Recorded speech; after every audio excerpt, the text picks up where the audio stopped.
Halo guys, balik lagi ke channel DR Tokyo.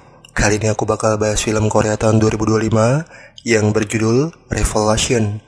Nah, film ini berkisah tentang seorang pendeta yang mengaku mendapat wahyu untuk menghukum penjahat. Jadi tanpa berlama-lama, kita langsung gas aja ke filmnya. Kisah diawali dengan seorang gadis bernama Ayong yang berjalan dengan terburu-buru di tengah hujan.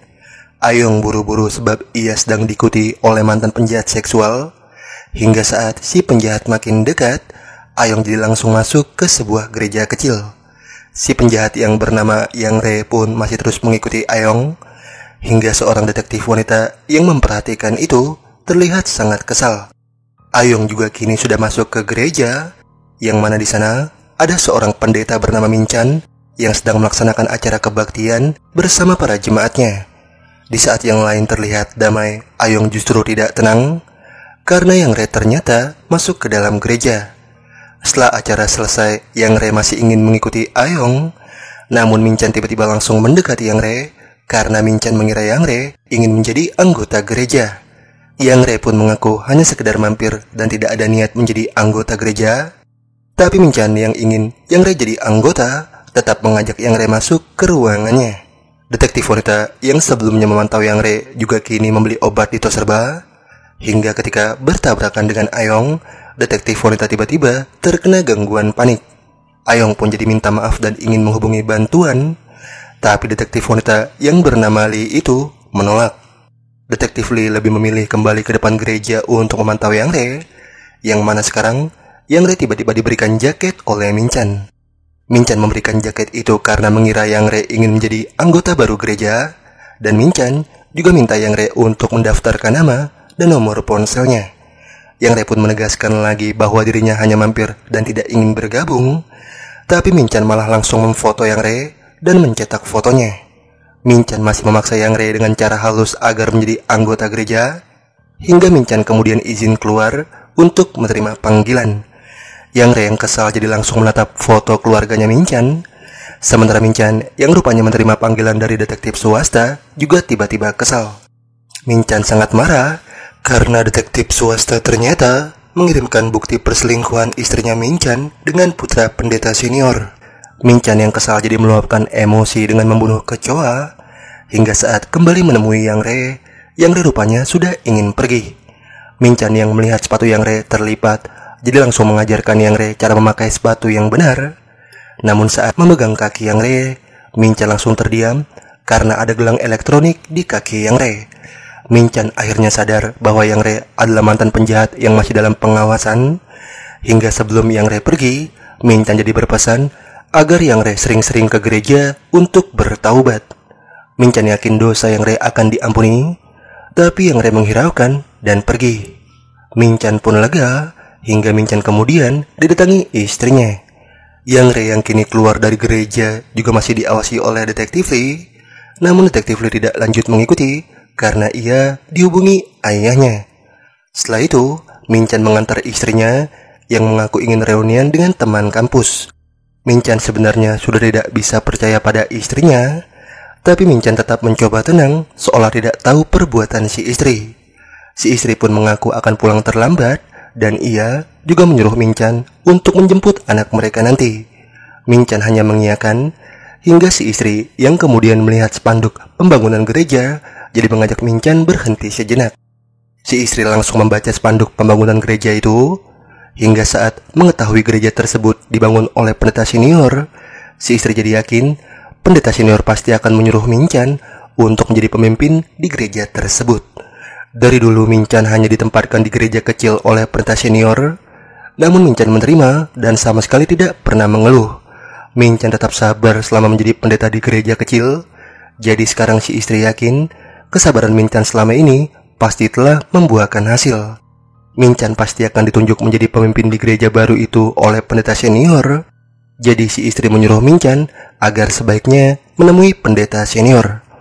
Di sisi lain, detektif Lee yang pulang ke rumah langsung disambut oleh ayahnya. Detektif Lee pun menanyakan perkembangan kerjaan si ayah di lokasi konstruksi, dan si ayah mengaku pekerjaannya berjalan sangat baik. Detektif Lee yang mendengar itu jadi lega, hingga si ayah kemudian jadi ingin tahu kabar tentang Detektif Lee yang akan pindah divisi. Si ayah ingin tahu alasan Detektif Lee pindah ke divisi kejahatan, tapi Detektif Lee mengaku hanya sekedar pindah karena kantor divisi kejahatan sangat dekat dari rumah mereka. Si ayah yang mendengar alasan itu tidak percaya, karena si ayah tahu alasan Detektif Lee pindah ke divisi kejahatan karena Detektif Lee ingin menangkap Yang Re. Si ayah tahu Detektif Lee kini sedang mengawasi Yang Re yang baru saja bebas, tapi Detektif Lee yang tidak mau membahas soal Yang Re jadi langsung mengganti topik pembicaraan. Si ayah pun jadi minta Detektif Lee agar melupakan Yang Re, karena si ayah lebih ingin melihat Detektif Lee menjalani hidupnya dengan baik. Si ayah mengatakan itu karena sekarang hanya Detektif Lee yang si ayah punya, tapi karena Detektif Lee terus mengganti topik pembicaraan, membuat si ayah jadi kesal. Di sisi lain, Min-chan akhirnya menuruti perkataan istrinya untuk menemui pendeta senior. Pendeta senior pun jadi menanyakan perkembangan gereja yang Min-chan pimpin, hingga Min-chan mengaku bahwa ia telah membawa banyak anggota untuk menjadi jemaat gereja. Pendeta senior yang mendengar itu jadi memuji perjuangan Min-chan, hingga Min-chan jadi langsung membahas soal gereja baru yang sedang dibangun oleh pendeta senior.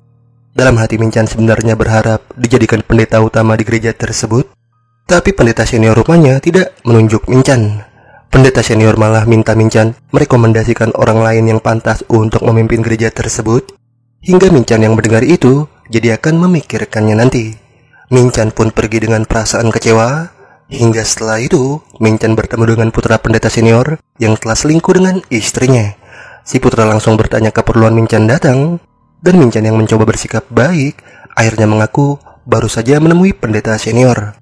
Min-chan habis membahas gereja yang sedang dibangun, hingga si putra yang mendengar itu jadi mengaku bahwa dirinya juga telah didesak oleh para tetua gereja agar menjadi pendeta utama di gereja itu. Si putra yang merasa belum pantas akhirnya merendah di hadapan Min-chan, karena menurut si putra yang lebih pantas menjadi pendeta utama di gereja tersebut adalah Min-chan. Setelah mengatakan itu, si putra langsung pamit pergi, hingga Min-chan juga langsung pergi, namun dengan raut wajah yang sangat kesal. Malamnya, Min-chan ke gereja dan berdoa agar dirinya dijadikan pemimpin di gereja yang sedang dibangun. Min-chan mengaku siap menyebarluaskan agamanya, tapi setelah itu Min-chan dihubungi istrinya. Si istri rupanya sangat kesal karena Min-chan ternyata tidak menjemput anak mereka, padahal sebelumnya si istri sudah mengingatkan Min-chan. Min-chan pun langsung menanyakan keberadaan anak mereka sekarang, namun si istri tidak tahu karena guru anak mereka telah memberi kabar bahwa tadi anak mereka telah dijemput oleh seorang pria. Si istri yang ketakutan menduga anak mereka diculik, hingga Min-chan yang mendengar itu seketika langsung mencurigai Yang Re. Min-chan pun akhirnya langsung mencari alamat rumahnya Yang Re, hingga setelah menemukan alamatnya, Min-chan langsung bergegas pergi. Sementara Detektif Lee yang mencoba tidur kini terlihat tidak tenang karena ia tiba-tiba teringat sosok adiknya. Jadi dulu adiknya Detektif Lee ternyata diculik oleh Yang Re, tapi Detektif Lee tidak mengetahui hal itu karena pada saat menghubungi si adik terpaksa mengaku baik-baik saja karena ia diancam Yang Re. Yang Re ternyata menyekap si adik di apartemen si adik sendiri, dan saat itu yang bisa diharapkan si adik adalah kedatangan Detektif Lee. Saat itu si adik yakin Detektif Lee pasti akan datang, karena sebagai polisi, Detektif Lee pasti akan memiliki kecurigaan jika adiknya tiba-tiba tidak bisa dihubungi. Jadi si adik akhirnya terus menatap pintu apartemen, berharap Detektif Lee datang menyelamatkannya. Namun yang terus datang ternyata malah Yang Re. Detektif Lee pun akhirnya merasa bersalah, hingga rasa bersalah itu akhirnya jadi membuat Detektif Lee terus berhalusinasi dihantui adiknya. Sejak peristiwa itu, Detektif Lee ternyata terus didatangi adiknya, dan si adik selalu mempertanyakan kenapa Detektif Lee saat itu tidak datang menyelamatkannya. Di sisi lain, Min-chan yang sudah tiba di hunian Yang Re kini langsung menghubungi polisi. Min-chan menjelaskan ke polisi bahwa Yang Re telah menculik anaknya, dan sekarang Min-chan yakin Yang Re sepertinya ingin mengubur sesuatu karena Yang Re baru saja menyiapkan sekop. Min-chan yang panik jadi minta polisi agar cepat datang, namun karena polisi banyak tanya membuat Min-chan jadi membentaknya. Yang Re yang mendengar suara itu akhirnya bergegas pergi, hingga Min-chan jadi langsung mengikuti, tapi sialnya ia ketinggalan jejak. Min-chan akhirnya jadi memotong jalan agar bisa menemukan Yang Re, tapi Min-chan malah masuk ke hutan dan mobil Yang Re tiba-tiba juga sudah ada di belakang. Minchan pun tidak bisa menghubungi polisi karena ponselnya mati, hingga Yang Re yang mendekat jadi ingin tahu kenapa Minchan mengikutinya. Tapi Minchan tidak menjawab dan lebih memilih menghidupkan ponselnya, hingga Yang Re yang melihat wallpaper ponselnya Minchan tiba-tiba ingin langsung pergi. Minchan pun jadi buru-buru mencari keberadaan anaknya di mobil Yang Re, tapi karena si anak tidak ada, membuat Minchan jadi langsung mengangkat celananya Yang Re. Yang Re rupanya sudah melepas gelang elektronik yang dipasang di kakinya, hingga Minchan yang sadar Yang Re ingin melakukan kejahatan, akhirnya jadi langsung kembali ke mobil. Minchan ingin melapor polisi, namun Yang Re yang tidak tinggal diam, jelas langsung menyerang Minchan. Minchan dicekik, hingga ketika Minchan berhasil berontak, Yang Re tiba-tiba jatuh sendiri terperosok ke dalam hutan. Minchan yang melihat Yang Re sekarat jadi ingin menghubungi polisi, namun istrinya Minchan tiba-tiba menghubungi dan memberi kabar bahwa anak mereka ternyata tidak diculik. Anak mereka ternyata pulang bareng dengan ayah si teman, hingga Minchan yang mendengar itu jelas tidak menyangka. Minchan panik karena sudah menuduh Yang Re sampai membuat Yang Re sekarat. Hingga dalam keadaan paniknya itu, Minchan tiba-tiba melihat wajah Yesus di tebing. Minchan yang merasa mendapat wahyu akhirnya langsung melepas jaket gereja yang sebelumnya ia berikan ke Yang Re, hingga setelah itu Minchan langsung menjatuhkan Yang Re ke jurang, kemudian kabur. Hari berikutnya, Detektif Lee akhirnya bergabung dengan tim divisi kejahatan. Kapten tim pun langsung menjelaskan kasus baru, yang mana tadi malam mereka mendapat laporan dari Minchan bahwa Yang Re yang pernah dipidana menjadi penjahat seksual sepertinya kembali melakukan kejahatan. Kapten juga telah menerima laporan bahwa Ayong menghilang dari semenjak pulang dari gereja, dan Kapten juga jadi menduga sepertinya Ayong diculik oleh Yang Re. Saat ini mereka belum bisa melacak keberadaan Yang Re karena Minchan sebelumnya memberi laporan bahwa Yang Re telah melepas gelang elektroniknya. Detektif Lee yang mendengar itu jelas tidak tenang karena Detektif Lee sebelumnya memang melihat Ayong diikuti oleh Yang Re. Detektif Lee pun akhirnya menenangkan diri di toilet, hingga saat bayangan adiknya muncul kembali, Detektif Lee langsung pergi. Setelah itu, para polisi akhirnya langsung memeriksa hunian Yang Re. Tapi mereka tidak menemukan apa-apa, karena yang mereka temukan hanya gambar mata yang entah apa maksudnya. Di sisi lain, Minchan yang merasa bersalah karena telah membunuh Yang Re, kini menangis sambil mencari tahu di internet soal berapa lama hukuman bagi pembunuhan tidak disengaja. Tapi internet malah menyarankan Minchan agar menyerahkan diri, hingga setelah itu Minchan didatangi oleh Detektif Lee dan rekannya. Rekannya Detektif Lee rupanya minta keterangan soal laporan Minchan tadi malam, dan Minchan langsung menjelaskan bahwa alasannya melaporkan Yang Re tadi malam karena Minchan mengira Yang Re telah menculik anaknya. Minchan sempat mencurigai Yang Re karena semalam Yang Re membawa sekop seperti ingin mengubur sesuatu.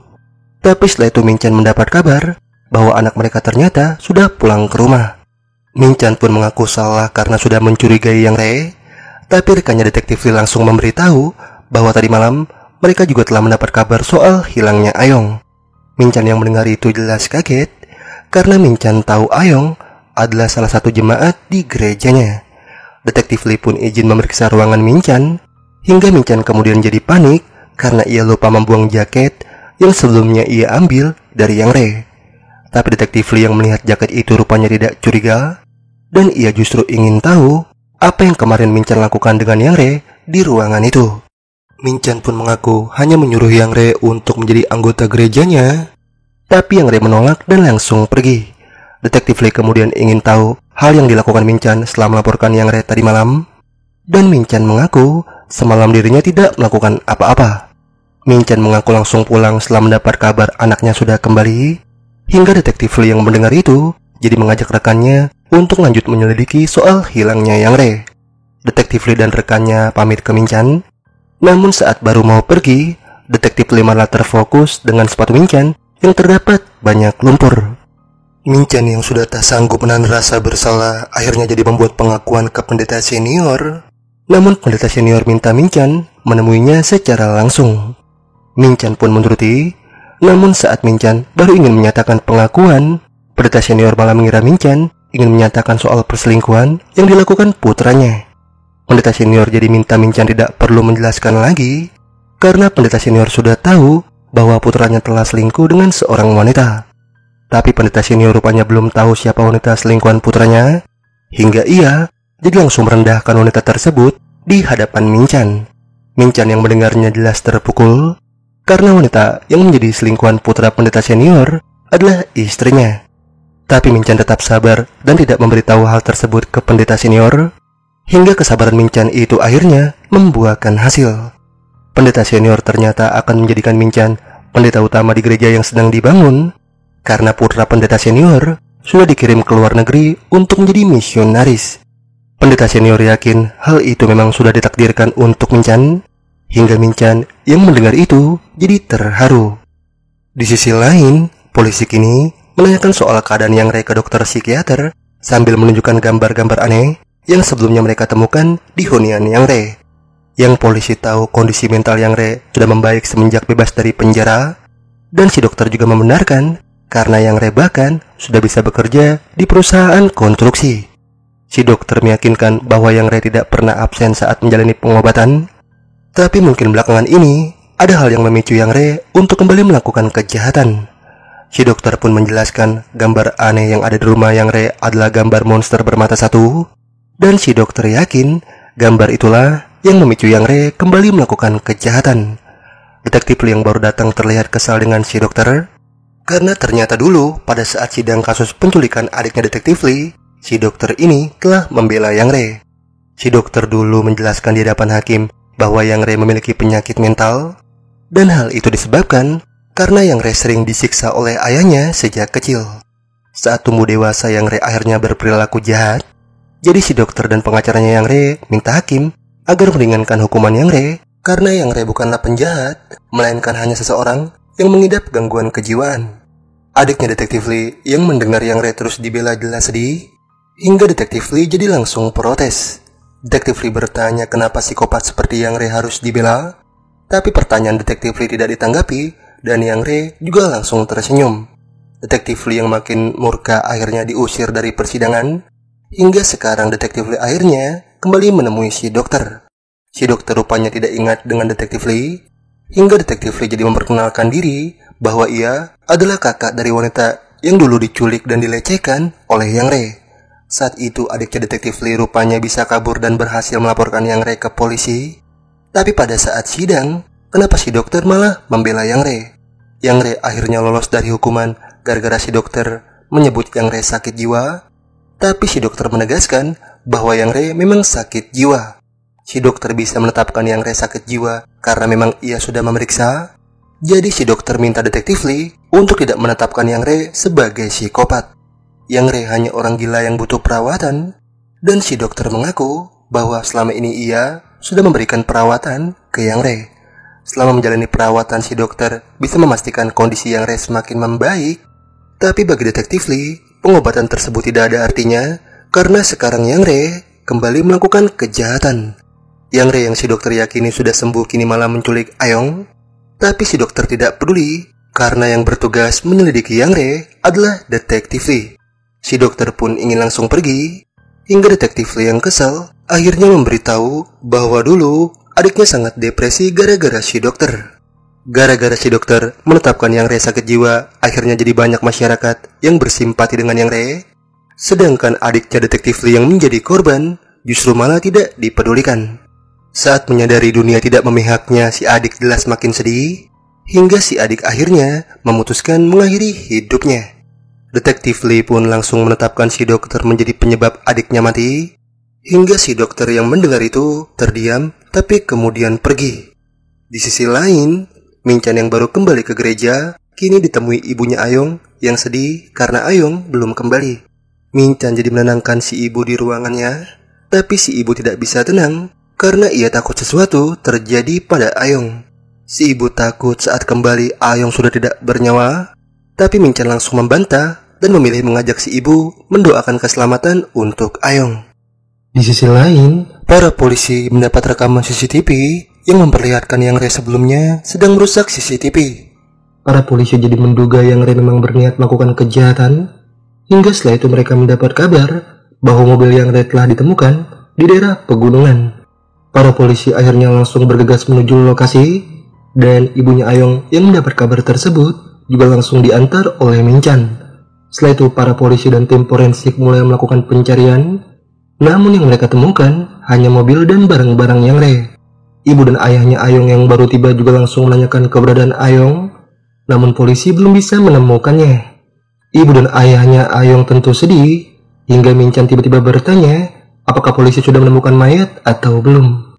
Detektif Lee dan para polisi yang mendengar Minchan tiba-tiba bertanya soal mayat jelas bingung, hingga ibunya Ayong juga jadi bertanya mayat siapa yang Minchan maksud. Tapi Minchan tidak bisa menjawab, hingga ibunya Ayong yang makin overthinking akhirnya pingsan. Para polisi pun jadi bingung kemana lagi mereka harus mencari Yang Re dan Ayong, karena di gunung itu mereka hanya menemukan mobil Yang Re dan barang-barangnya. Minchan yang mendengar Yang Re hilang jelas panik, hingga kepanikannya itu diperhatikan oleh Detektif Lee. Setelah itu, Minchan kembali ke rumah dan akan segera mengantar istrinya yang ingin mengunjungi panti jompo. Tapi sikap Minchan kini berbeda dari biasanya, hingga ketika si istri bertanya ada apa, Minchan langsung minta si istri untuk mengakui dosanya. Minchan memberitahu sebentar lagi ia akan diangkat menjadi pendeta utama. Jadi jika si istri ingin ikut menyebarkan firman Tuhan, si istri harus bertaubat. Minchan minta si istri mengakui dosanya sebelum terlambat, tapi si istri menolak karena ia yakin yang akan menjadi pendeta utama di gereja baru sudah pasti bukan Minchan. Si istri yakin putranya pendeta senior lah yang akan dipilih menjadi pendeta utama, hingga Minchan yang kesal mendengar itu jadi langsung menegaskan bahwa si putra tidak akan menjadi pendeta utama karena si putra telah berzina. Si putra telah berselingkuh dengan seorang wanita, hingga si istri yang mendengar itu jelas sangat panik. Minchan pun minta si istri mengakui dosanya dan segera bertaubat, hingga si istri yang takut akhirnya menuruti. Si istri memohon ampun kepada Tuhannya, dan Minchan juga langsung mengaminkan. Setelah itu Minchan baru mengantar istrinya ke panti jompo, tapi di tengah jalan Minchan sempat berhenti karena ingin membantu mobil ambulans yang kecelakaan. Supir ambulans pun mengaku akan dibantu mobil derek, hingga Minchan akhirnya melanjutkan perjalanan. Setibanya di panti jompo, Minchan dan si istri langsung disambut oleh para istri pendeta, tapi perawat panti jompo tiba-tiba keluar karena ternyata ia sedang menunggu ambulans. Istrinya Minchan jadi memberitahu bahwa di perjalanan tadi ia melihat ambulans yang kecelakaan, dan sepertinya si supir akan terlambat karena ia sedang menunggu mobil derek. Istri para pendeta jadi ingin tahu kenapa perawat menunggu ambulans, hingga si perawat mengaku alasannya memanggil ambulans karena tadi ada seorang pria tidak dikenal yang tiba-tiba datang ke panti jompo. Pria tersebut datang dari arah pegunungan dalam keadaan terluka parah, hingga Minchan yang mendengar itu jadi sadar bahwa pria tersebut sepertinya Yang Re.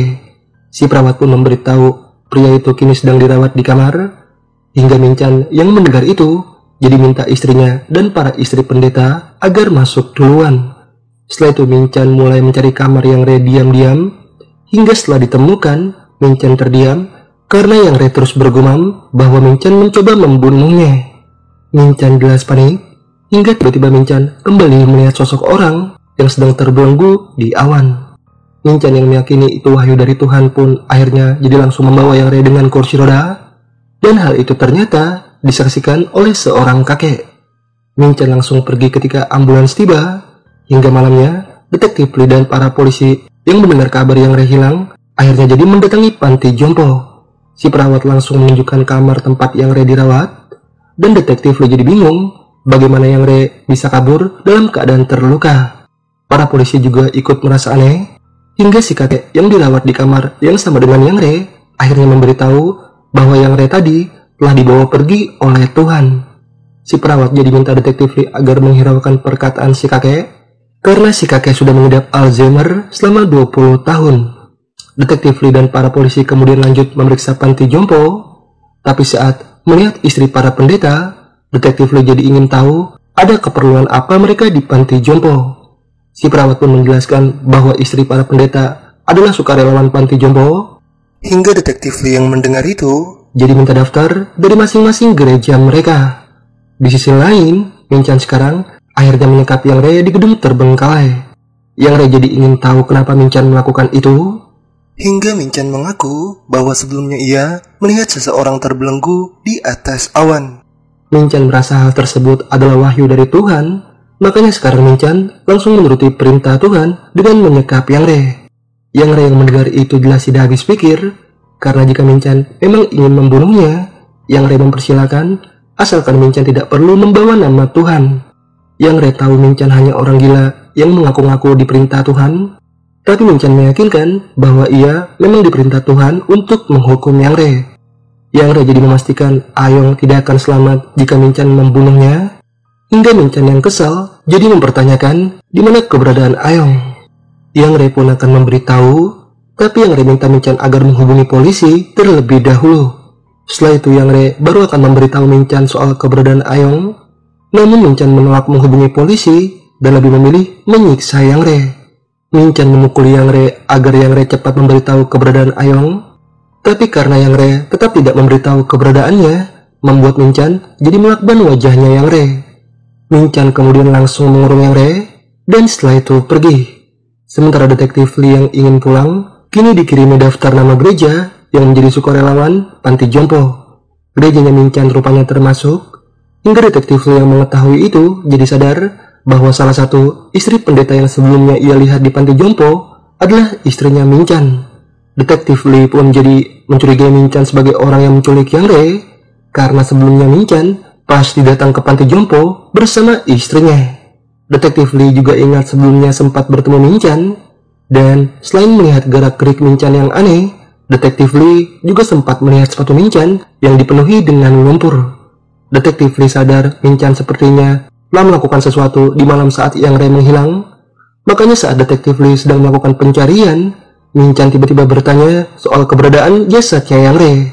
Min-chan yang kini tiba di gereja juga langsung memulai acara kebaktian untuk mendoakan Ayong, hingga Detektif Lee yang kemudian datang jadi langsung mengecek ban mobilnya Min-chan.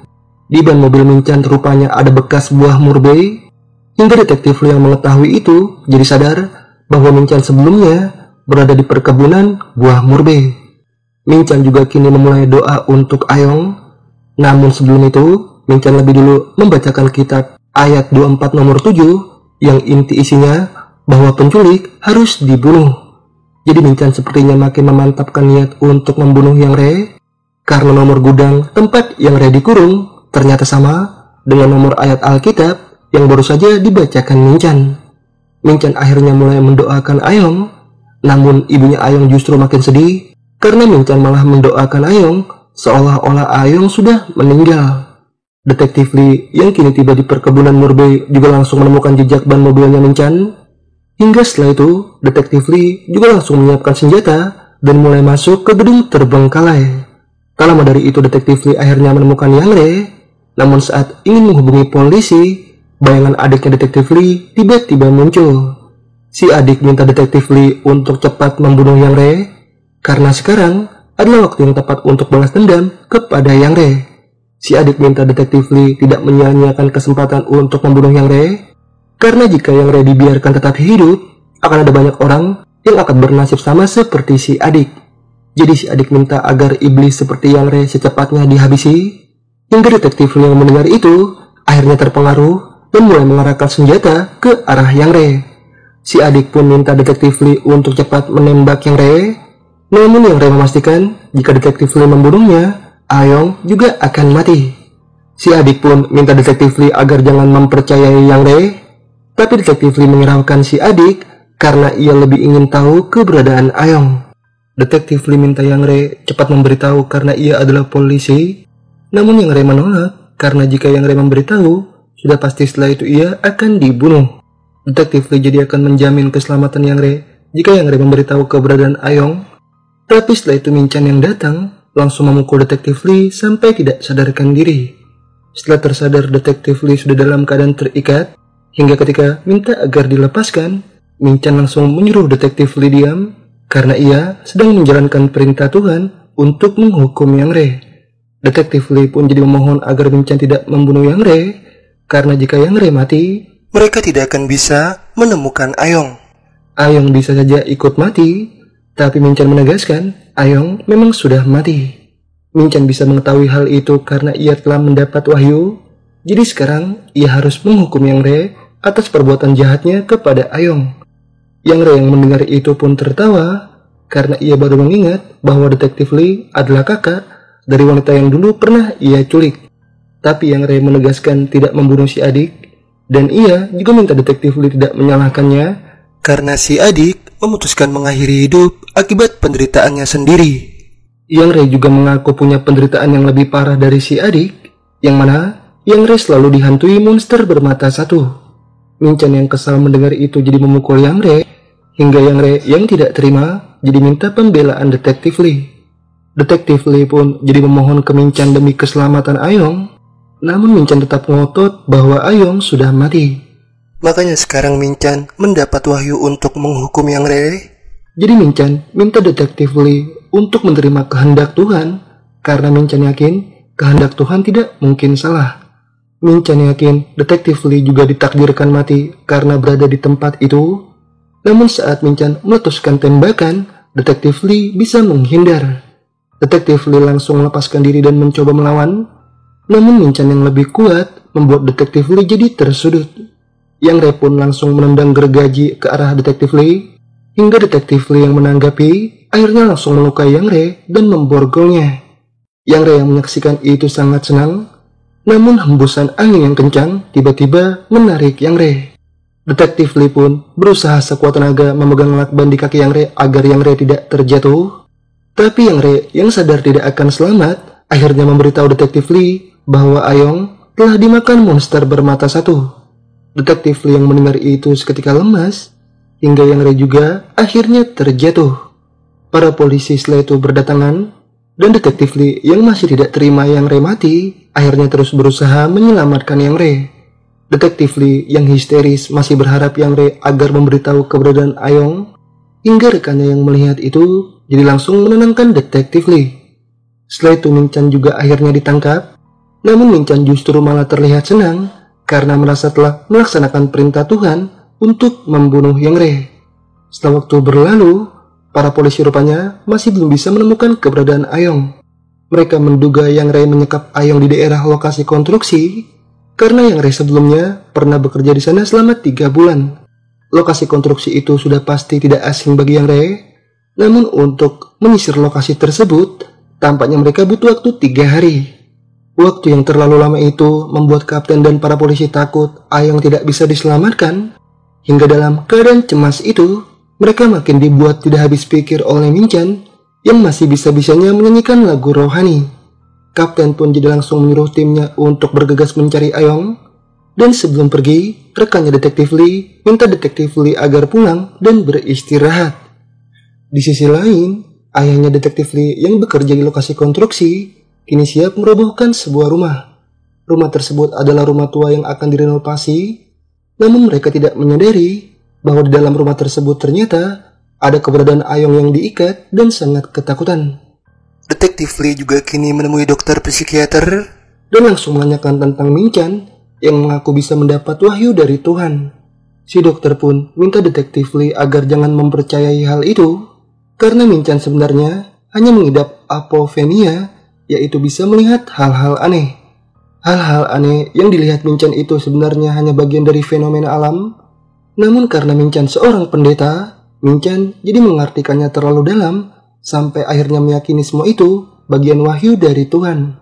Detektif Lee pun lanjut bertanya soal kehidupan Yang Re, hingga si dokter jadi langsung memberi foto-foto bekas luka di tubuh Yang Re.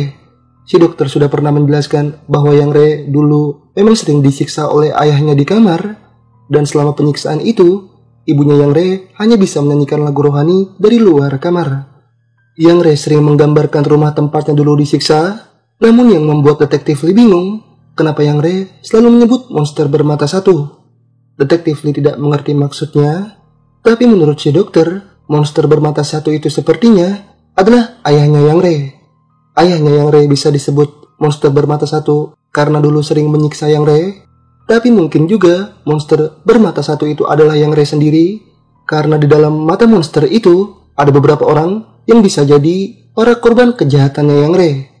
Si dokter yakin monster bermata satu itu pasti sangat terhubung dengan kenangan traumatis Yang Re saat kecil, tapi Detektif Lee tiba-tiba ketakutan karena bayangan adiknya kembali muncul.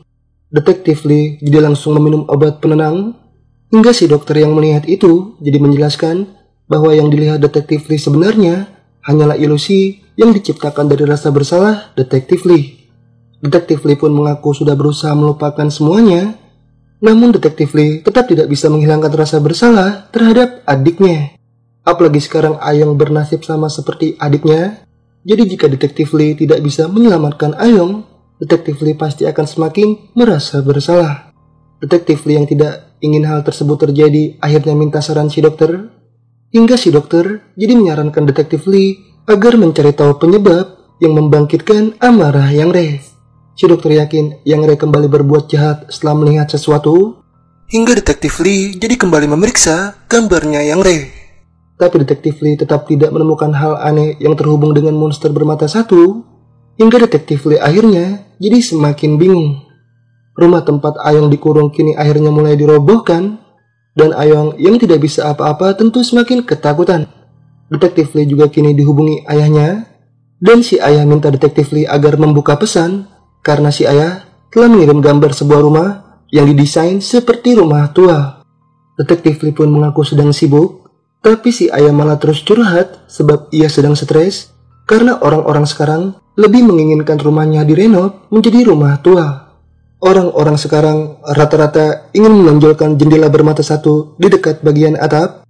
Hingga detektif Lee yang mendengar itu jadi bertanya maksud jendela bermata satu. Si ayah pun memberitahu contoh jendela bermata satu seperti foto yang sebelumnya ia kirim. Hingga detektif Lee yang melihat itu jadi sadar bahwa rumah tersebut ternyata sama seperti rumah yang digambarkan oleh Yang Re. Jadi dulu saat kecil ayahnya Yang Re menyiksa Yang Re di rumah jendela bermata satu. Makanya Yang Re yang trauma akhirnya jadi melampiaskan kejahatannya ke adiknya detektif Lee, karena adiknya detektif Lee ini rupanya kebetulan tinggal di rumah yang jendelanya bermata satu. Setelah keluar dari penjara, Yang Re sebenarnya sudah sembuh seperti perkataan si dokter, tapi saat baru bekerja di lokasi konstruksi, rasa trauma Yang Re kembali muncul setelah melihat jendela bermata satu. Yang Re akhirnya jadi kembali melakukan kejahatan kepada Ayong dengan menyekapnya di rumah jendela bermata satu. Hingga sekarang detektif Lee yang menyadari semua itu jadi langsung menghubungi rekannya, kemudian bergegas menuju lokasi konstruksi. Ayong pun makin histeris karena rumah akan segera roboh. Tapi untungnya detektif Lee yang bisa tiba dengan cepat akhirnya bisa menemukan Ayong. Ayong ternyata sudah yakin akan ada seseorang yang masuk untuk menyelamatkannya. Hingga detektif Lee yang menyadari perkataan tersebut sama seperti perkataan adiknya, akhirnya jadi langsung memeluk Ayong. Detektif Lee pun sangat terharu karena akhirnya ia sekarang bisa menebus kesalahannya dulu kepada adiknya dengan cara menyelamatkan Ayong. Setelah waktu berlalu, detektif Lee mengunjungi Min Chan di penjara untuk memberitahu bahwa Ayong sudah ditemukan dalam keadaan selamat. Kini Ayong sedang dirawat di rumah sakit. Tapi Min Chan yang mendengar itu tidak percaya.